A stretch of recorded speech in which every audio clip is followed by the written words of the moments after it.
할렐루야.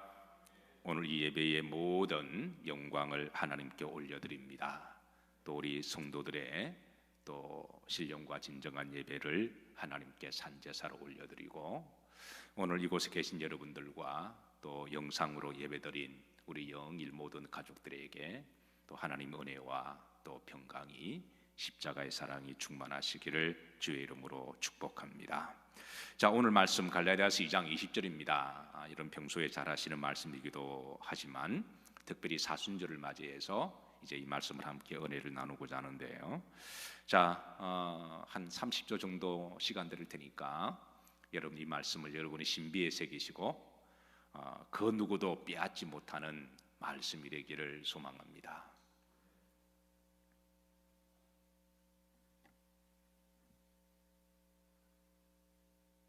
자, 따라서 하십니다. 내가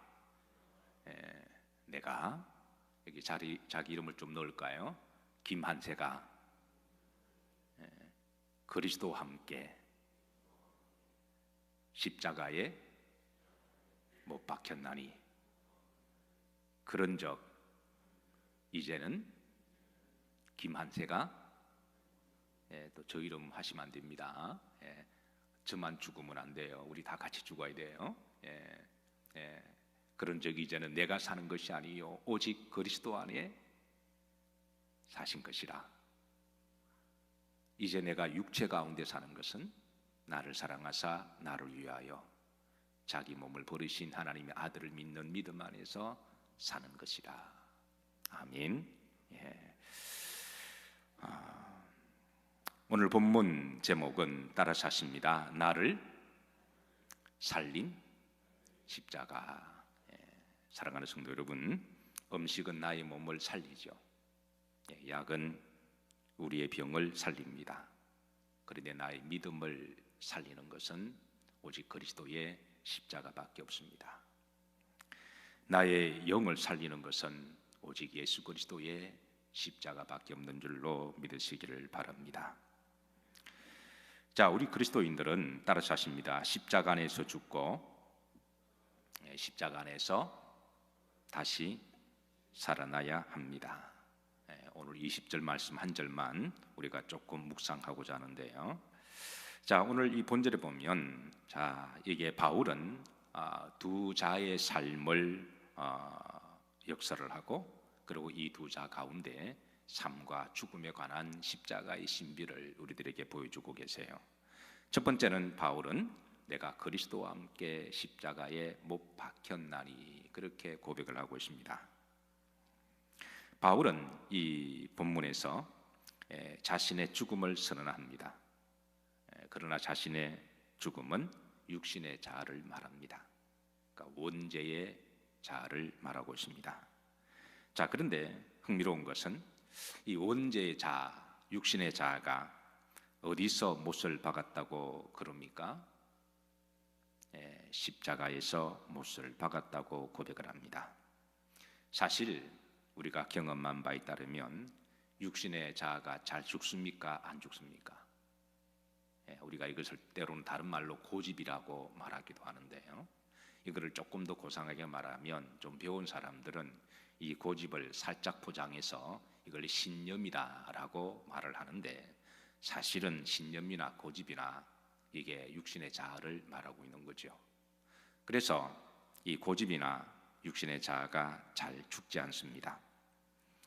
바울도 그동안 이 육신의 자아를 죽이기 위해서 온갖 방법을 다 시도하고 동원했는데요. 대표적으로 율법적인 방법을 통해서 이 육신의 자아를 죽이려고 그랬는데 이게 잘 죽지 않아요. 그래서 바울은 마침내 그리스도의 십자가에서 육신의 자아를 죽일 수가 있었다라고 그렇게 고백을 합니다. 그래서 바울은 당당하게 말합니다. 내가 그리스도와 함께 십자가에 뭐 했나니? 못 박혔나니. 이게 이제 원문에 보시면 이게 수동적인 현재 완료형을 사용하고 있습니다. I have been crucified with Jesus Christ라는 말로 표현하는데요. 이것은 우선 이제 현재 분사입니다. 현재 분사는 지제적으로 과거를 말하고 있죠. 그러니까 I have been crucified. 이 말은 내가 예수님을 믿은 그 시점부터 지금까지 현재 완료. 이거는 내용은 과거입니다.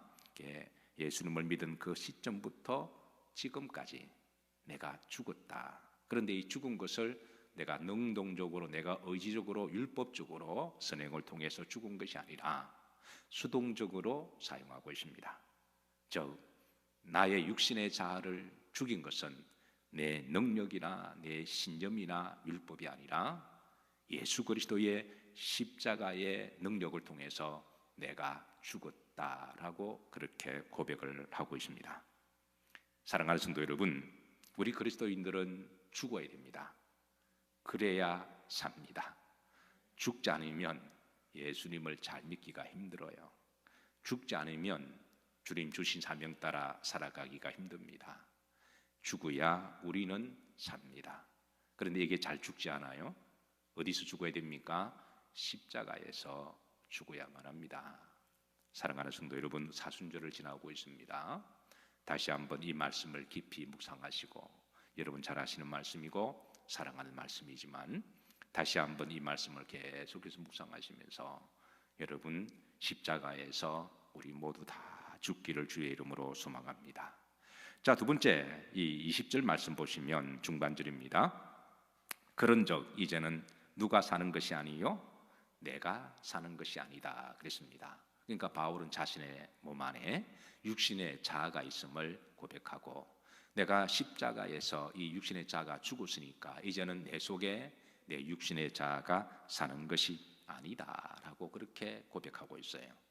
자, 그런데 성경은 이 육신의 자아의 구체적인 육신의 소욕의 삶의 형태를 말씀하고 있습니다. 그러니까 육신의 자아가 비상적인 말이 아니라 이 육신의 자아가 내 육신을 이끌어가면 육신의 소욕, 욕심적인 삶의 형태들이 나오는데요. 그 구체적인 삶의 형태들을 갈라디아서 5장 19절에 바울은 이렇게 좀 더 소상하게 우리에게 알려주고 있습니다. 5장 19절에 보면 육체의 일은 뭐하니? 분명하니. 그러니까 육신의 소욕에 하는 짓들은 이제 이런 일들이 드러나는데요. 곧 먹과 음행과 그리고 더러운 것과 호색과. 자, 이게 19절부터 21절까지인데요.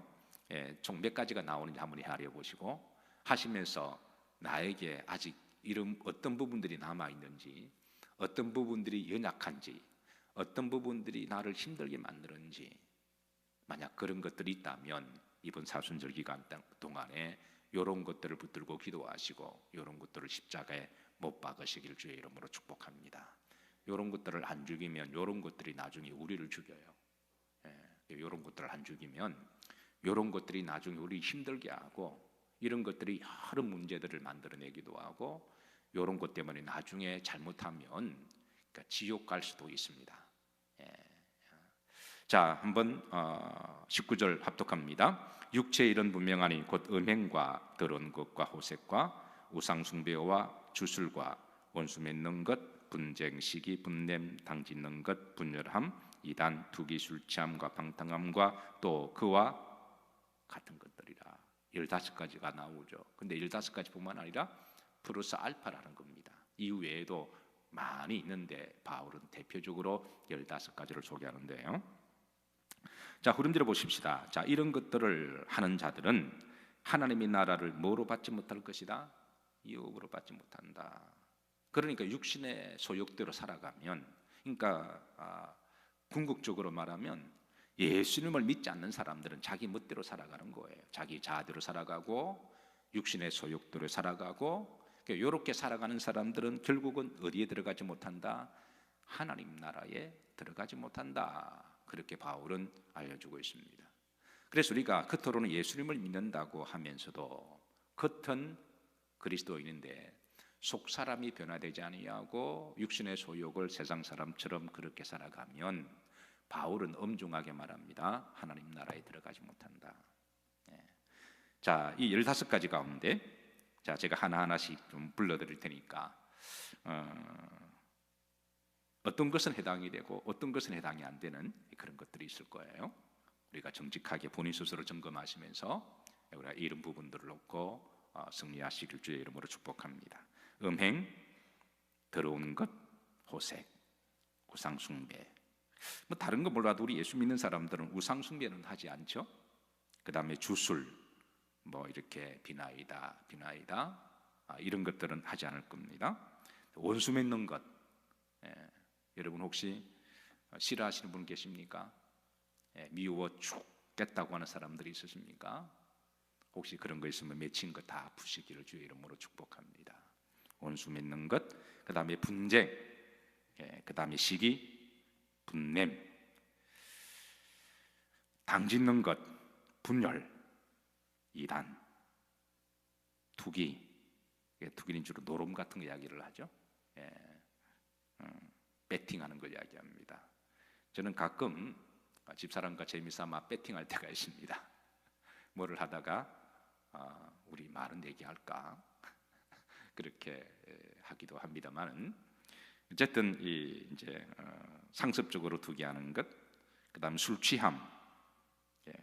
혹시 술 드시는 분 안 계시죠? 몰래 홀짝홀짝 하시는 분 계시나요?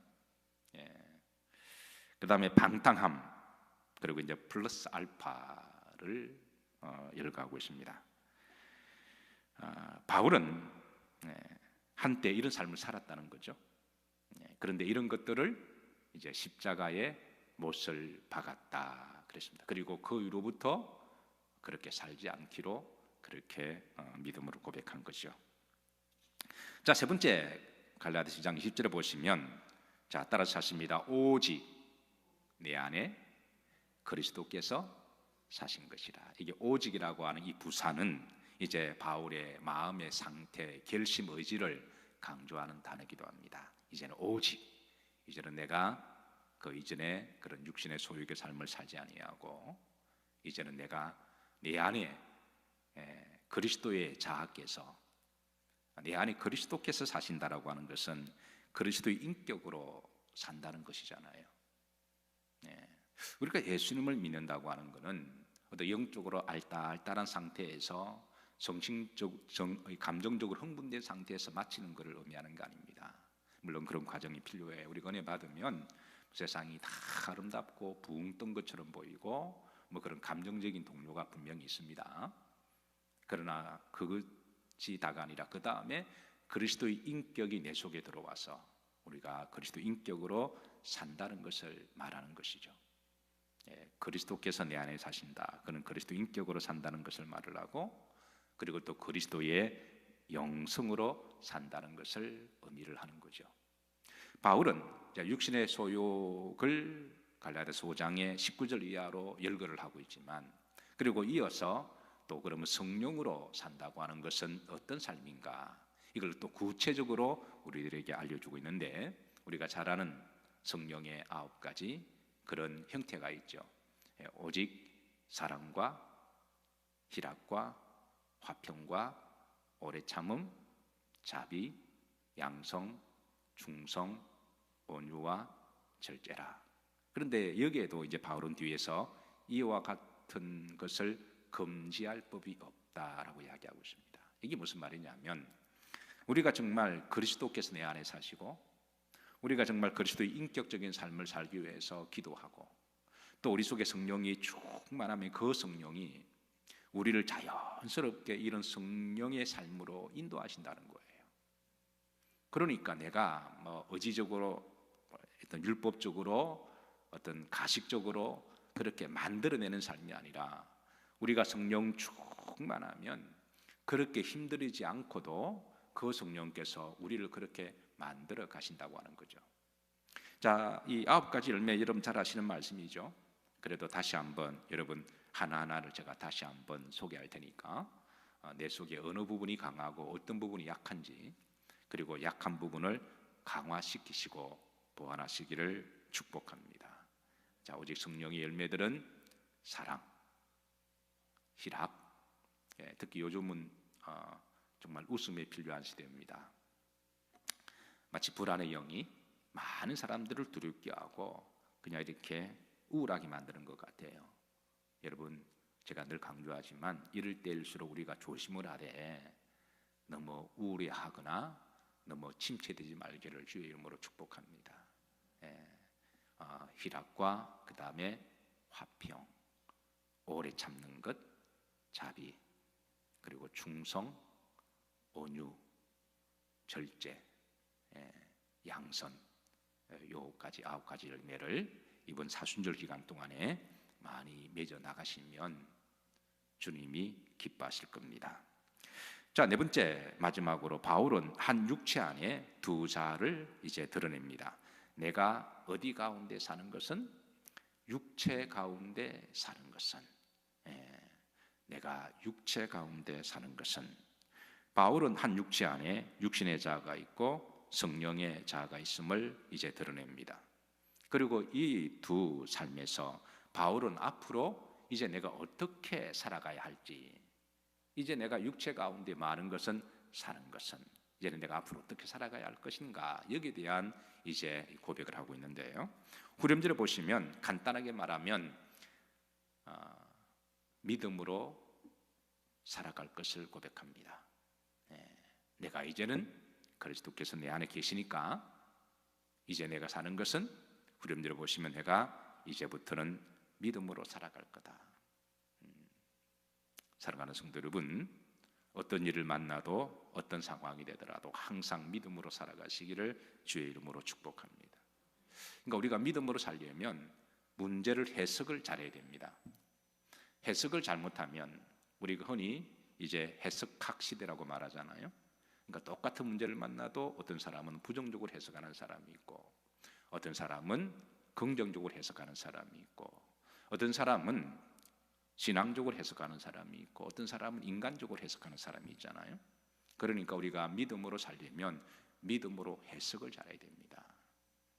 똑같이 아파도 어떤 사람은 이 아픔을 통해서 하나님의 뜻이 있음을 믿고 나를 단련하셔서 더 성장하게 하시고 성숙하게 하시고 하나님이 예비된 축복이 있을 것이라고 믿고 기도하고 이제 믿음으로 일어나는 사람이 있는가 하면, 어떤 사람은 문제가 닥치면 Why me?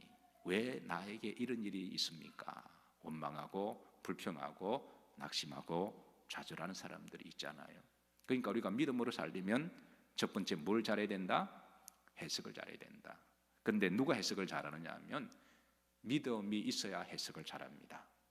믿음이 없이는 절대 믿음 해석을 하지 못합니다. 자, 다시 갈라디아서 2장 20절 말씀을 보십시다. 이제 바울은 이 결론에 내가 이제는 믿음으로 살 것이다, 그렇게 결론하면서 이 믿음으로 사는 것 앞에 바울은 형용사 구를 통해서 좀 더 이제 구체적으로 이제 전가하고 있는데요. 자, 나를 뭐하사? 사랑하사. 나를 사랑하시는 하나님. 하나님은 나를 사랑하신다. 여러분 어떤 일을 만나시더라도 하나님은 나를 버리지 아니하시고 사랑하신다. 이 믿음을 가지시기를 주의 이름으로 축복합니다. 두 번째는 누구를 위하여? 나를 위하여. 여러분 믿음으로 사는 것은 곧 누구를 위한 삶입니까? 자기를 위한 거예요. 우리가 믿음으로 사는 것은 내가 믿음으로 산다고 하나님을 좋게 하는 것도 아니고 남을 좋은 것도 아니라 결국 하나님이 우리의 믿음을 보시고 때가 되면 하나님이 축복하십니다. 우리가 성령의 9가지 열매를 맺으면 그게 누가 좋은 겁니까? 내가 좋은 거잖아요. 육신의 소욕을 버리면 결국은 누가 좋은 건가요? 내가 좋은 거예요. 그러니까 우리가 십자가를 지는 것은 여러분 결국은 누구를 위한 거죠? 그게 나를 위한 거거든요. 십자가를 지면 그게 앞면은 고난이지만 뒷면은 부활인 줄로 믿습니다. 하나님이 반드시 예비한 축복이 있습니다. 우리가 그래 좀 힘들고 어려운 시기를 우리가 믿음으로 사는 게 최고인 줄로 믿으시기를 주의 이름으로 축복합니다. 한 시대를 목회하는 목사로서 제가 좀 염려하는 게 있습니다. 사실 여러분 예수님을 믿는 사람들이 예배 드리는 것을 즐거워할까요? 부담스러워할까요? 물론 사람마다 달라요. 그런데 어떤 분들은 예배 드리는 게 좀 부담스러워하지 않을까요? 아니 일주일에 한 번만 예배 드리면 되지. 이게 이제 미국 사람들이 가지는 생각입니다. 제가 94년도에 미국 가서 이제 목회를 하는데요. 물론 처음에는 공부하러 갔다가 나중에 청빙받아서 목회를 하는데 예배를 주일 딱 예배 한 번만 있는 거예요. 그래서 제가 한국식으로 에브리데이 새벽 예배를 다 하고 수요 예배하고 주일 저녁 예배하고 금요 예배하니까 어느 분이 나보고 이단이라 그러더라고요. 이 목사님이 젊은 목사여서 아마 이단 같으시다고. 예배는 한 번만 드리면 되는 거지 왜 그렇게 예배를 자주 드리냐고. 그런 가운데서도 아마 이제 미국에 이민하신 분들이 대부분 미국에서 신앙생활을 배운 분들이 많이 계십니다. 그러니까 이제 그분들의 인식 속에는 예배는 일주일에 한 번만 드린다고 생각했던 것 같아요. 그런데 제가 그런 걸 충분히 이해를 하고 그래서 말없이 그냥 예배를 계속 드리고 그렇게 했더니 나중에는 이제 점점 예배는 날마다 드려야 되는 거구나 그렇게 이제 알게 되고 또 교회가 부흥되고 건축도 하게 되었습니다만은 어쨌든 이제 신앙의 초신자들이 신앙생활을 하거나 또 교회를 좀 다니신 분들도 한 일주일에 한 번 정도만 예배드리면 되지라고 하는 그런 인식이 아마 있을 겁니다. 자, 그런데 우리가 솔직하게 우리끼리 한번 조금 하나님 앞에 정직하게 진단을 하십시다. 이번 이제 코로나 바이러스 사건으로 말미암아 국가에서 이제 당분간 예배를 드리지 마라라고 권고 사항이 내려왔어요. 저는 충분히 이해가 됩니다. 뭐 한두 번 예배를 안 드린다고 해서 지옥 가는 것도 아니고 또 필요하면 우리가 그 시책을 따라줘야 되는데요. 그런데 안 그래도 예배를 드리기가 부담스러워하고 별로 기뻐하지 않는 사람들에게 있어서는 그런 국가 정책의 시책이 그게 신앙에 그걸 합리성을 줄 수가 있다고 하는 우려가 있다라는 거예요. 안 그래도 오늘 한국 교회가 점점 세속화되어 가고 예배가 점점 없어지는 그런 우리가 시대를 목격하고 살아가잖아요. 마지막 시대의 영적인 특징 가운데 하나가 히브리서 10장 25절 말씀처럼 모이기를 패하는 어떤 습관들이 늘어날 것이라고 알려주시고 그리고 그런 영적인 그런 분위기가 있음을 우리들에게 미리 알려주셨고 우리가 그 말씀을 알진데 또 그런 일들이 지금 일어나고 있는데 마침 이번으로 말미암아 마치 어떻게 인정을 받은 것처럼 합리성이 보장된 것처럼 그렇게 해서 이제 예배를 안 드리다가 이게 습관이 되는 게 저는 문제라는 거예요. 그래서 우리 그리스도인들이 이제 특별히 그런 부분을 경계하고 조심해야 된다고 하는 것입니다. 자, 그래서 바울은 이제 마지막 가운데 내가 십자가를 지는 것은 누구를 위하여? 나를 위하여. 우리가 믿음으로 사는 것은 결국은 누구를 위한 게 아니라 나 자신을 위한 것임을 바울은 믿음으로 고백합니다. 그리고 세 번째, 자기 자신을 버리신 하나님의 아들을 믿는 믿음. 그러니까 우리의 믿음의 영원한 모델은 예수 그리스도십니다. 자기 자신을 버리신 하나님의 아들을 믿는 믿음 안에서 그리고 내가 믿음으로 살 것이다. 이게 이제 바울의 이제 신앙 고백입니다. 바울은 누구보다도 이 십자가의 역설의 신비와 능력을 알았기 때문에 그리고 십자가를 사랑했습니다. 주님이 우리들에게 십자가를 지라고 하신 것은 단순히 우리에게 고형적인 삶이나 금욕적인 삶이 목적이 아닙니다. 우리가 잘 아는 이념과 사상 중에 어세르티즘이라고 하는 사상이 있습니다. 고행주의죠. 소위 금욕주의입니다. 이 금욕이나 고행을 통해서 구원을 받으려고 하는 그런 사상이 바로 어세르티즘이라고 그렇게 말하잖아요. 그러니까 주님 우리에게 십자가를 지라고 하는 것은 고행 자체가 목적이고 우리를 괴롭히고 힘들게 하기 위해서 나를 따르고자 하는 자는 자기를 부인하고 자기 십자가를 지고 나를 따를 것이니라 이렇게 말씀하는 것이 아니라 결국은 나를 살리기 위함인 거죠. 그 십자가 안에는 부활이 있습니다. 그 십자가 안에는 능력이 있습니다. 그래서 주님은 십자가를 지셨고 또 지신 대로 부활하셨고 우리들에게도 이제 이 십자가의 부활을 주시기 위해서 십자가를 지라고 그렇게 말씀하고 있습니다. 이 예수님의 그 십자가의 복음을 누구보다도 잘 알았던 바울은 그래서 오늘 이렇게 고백하는 거예요. 따라서 하십니다. 내가 그리스도와 함께 십자가에 못 박혔나니 이제는 내가 사는 것이 아니요 오직 내 안에 그리스도께서 사신 것이라.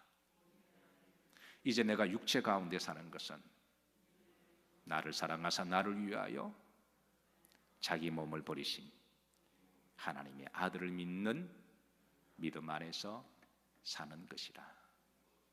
사순절을 지나고 있습니다.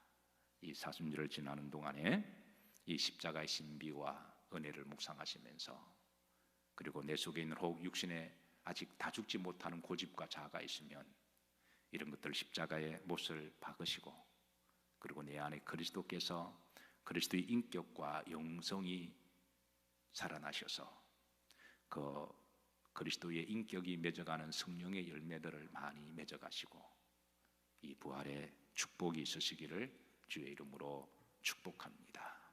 기도합니다. 사랑의 주님, 저희들을 십자가의 삶으로 인도해 주심을 감사드립니다. 사순절을 지나면서 다시 한번 십자가를 깊이 묵상하게 하시고 그 십자가가 나를 살립니다.